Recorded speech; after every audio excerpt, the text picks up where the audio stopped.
आशीष पांडे जी हमारे बड़े भैया।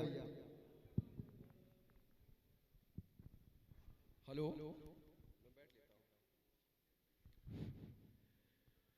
टीचर्स बहुत कॉन्फिडेंट होते हैं, लेकिन सिर्फ अपनी क्लासरूम में यहाँ थोड़ा मैं भी नर्वस हूँ। पास में आवाज आ रही है? अभी जो हमारे स्टूडेंट अनूप बोल रहे थे, शायद इस समय है नहीं। अनूप है? अनूप नहीं है क्या? तो उसमें बात थोड़ी सी कंपटीशन की हो गई थी, कॉम्पिटिटिव एग्जाम्स की। अच्छा ये बताइए, आप लोग पेपर लीक की समस्या से सभी लोग परेशान होंगे बहुत ज्यादा, और बहुत ज्यादा भ्रष्टाचार भी आपको उसमें दिखाई देता होगा, और सरकारें गिर गई बहुत सी, और एक शायद गिरने वाली भी है इसी मुद्दे पर कि बहुत बेरोजगारी है, बहुत भ्रष्टाचार है। और वाकई पेपर लीक जब कॉम्पिटिटिव एग्जाम में होता है तो उसको हम सभी लोग जज करते हैं और बढ़ चढ़ कर उसका विरोध करते हैं। लेकिन इतना ज्यादा हो क्यों रहा है? कौन कर रहा है ऐसा? अब अगर हम इसकी जड़ में थोड़ी जाएं, अभी यही हाई स्कूल और इंटर की जो बोर्ड एग्जाम्स होते हैं उनमें जो नकल होती है, अभी आप ही लोगों को, जिन लोगों को एग्जाम में, कॉम्पिटिटिव एग्जाम में पेपर लीक से दिक्कत है, बहुत ज्यादा दिक्कत है, लेकिन हाई स्कूल और इंटर के होने वाले बोर्ड एग्जाम्स में होने वाली नकल की अगर बात की जाए तो शायद कोई उसका विरोध करने के लिए तैयार होगा, क्योंकि वो सबको चाहिए। फिर अगर हमें हाई स्कूल और इंटर की परीक्षा में नकल चाहिए ही चाहिए, तो जो कॉम्पिटिटिव एग्जाम में हो रहा है वो भी तो नकल ही है। फिर हम क्यों उसका विरोध करते हैं? हमको विरोध करना ही नहीं चाहिए, लेकिन हम विरोध करने लगे क्योंकि वो थोड़ी सी महंगी हो गई है। जब वो सस्ती थी हाई स्कूल इंटर के लेवल पर, तो हम सब लोगों ने भर भर के उसका फायदा उठाया, हमें कोई दिक्कत नहीं हुई। मतलब कुल मिला के हम भी उसी में हैं, लेकिन वो महंगी थी, अब हम खरीद नहीं पा रहे हैं तो हम उसका विरोध करने पे लगे हैं। तो अगर हमें नकल का विरोध करना है तो हमें हाई स्कूल इंटर में जो परीक्षाएं हो रही हैं उनमें नकल का विरोध करना चाहिए। जो टीनेजर्स इंटर पास करके जाते हो इतने समझदार नहीं होते हैं, कोई एक्सेप्ट करेंगे कि हाँ मैंने नकल की है और मैं खराब हो गया हूं।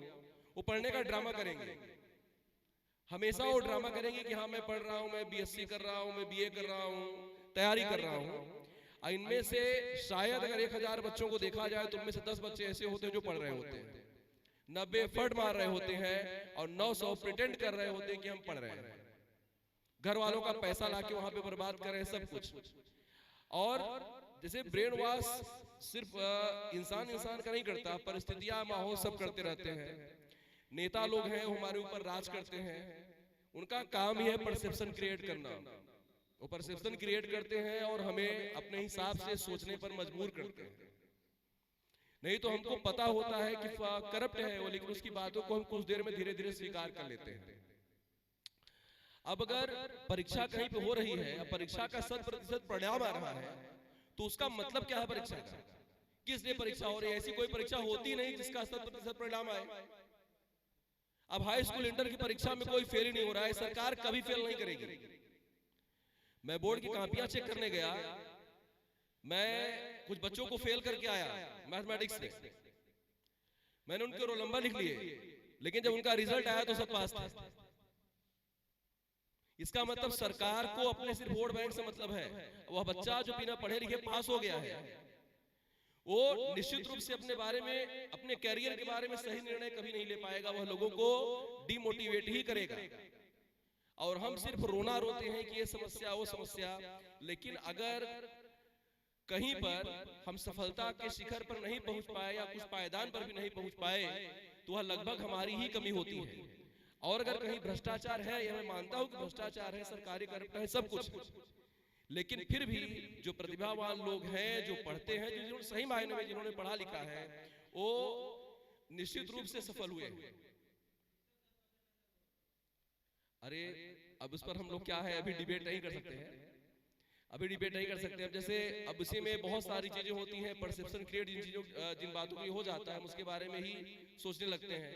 अब जरूरी नहीं है कि हम सिर्फ सरकारी नौकरी के पीछे ही भागे। और सरकार के पास जितने पद हैं, आप उम्मीद करें जितने लोग तैयारी कर रहे हैं, अगर सब पास भी हो जाते हैं, क्या सरकार सबको नौकरी दे पाएगी? ले बहुत ज्यादा भीड़ है। तो लेकिन अभी परसेप्शन जनरेट हो गया है कि गवर्नमेंट जॉब ही सब कुछ है, जबकि 50-60 हजार रुपए अगर सैलरी आप पाते हैं तो वास्तव में महंगाई के जमाने में वो कुछ है नहीं। लेकिन फिर भी हम सरकारी नौकरी के पीछे जी जान लगाकर लगे हुए हैं। क्यों लगता है हमारा सब कुछ वही है, और इस तरह का परसेप्शन बना हुआ है। भाई इस परसेप्शन को भी बदलने की जरूरत है, जिससे कि हम प्राइवेट सेक्टर्स में भी अपने बारे में सोच सकें। हम उसके बारे में सोचते ही नहीं, कुछ और करने का हमें लगता है कि सब कुछ क्या है, सरकारी नौकरी है। और इसी होड़ में अगर गलती से मान लीजिए कोई ऐसा व्यक्ति जो पढ़ने लिखने में सही है लेकिन वो अध्यापक नहीं है और अध्यापक की नौकरी पा गया, तो क्या करेगा जाके?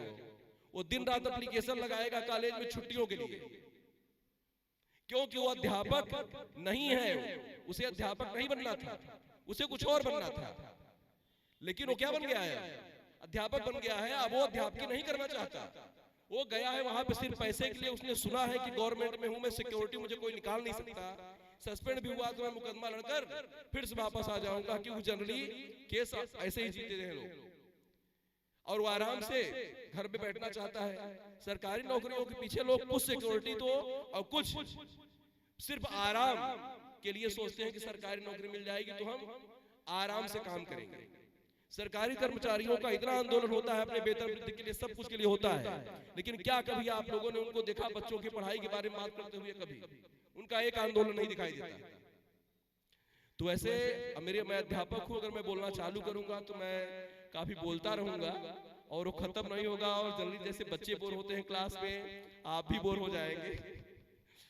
तो इसमें माहौल को थोड़ा सा हल्का बनाते हैं। और एक छोटी सी शायरी है, फिलहाल वो इस मोटिवेशन से हटकर है, एज अ टीचर ना जज करें उसमें।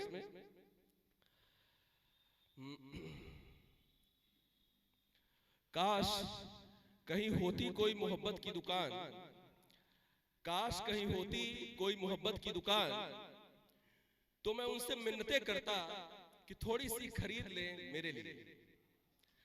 और अगर कहीं होता नफरत का बाजार, और अगर कहीं होता नफरत का बाजार, तो कसम से मैं पूरा बाजार खरीदता उनके लिए। क्या बात है, क्या बात है भैया।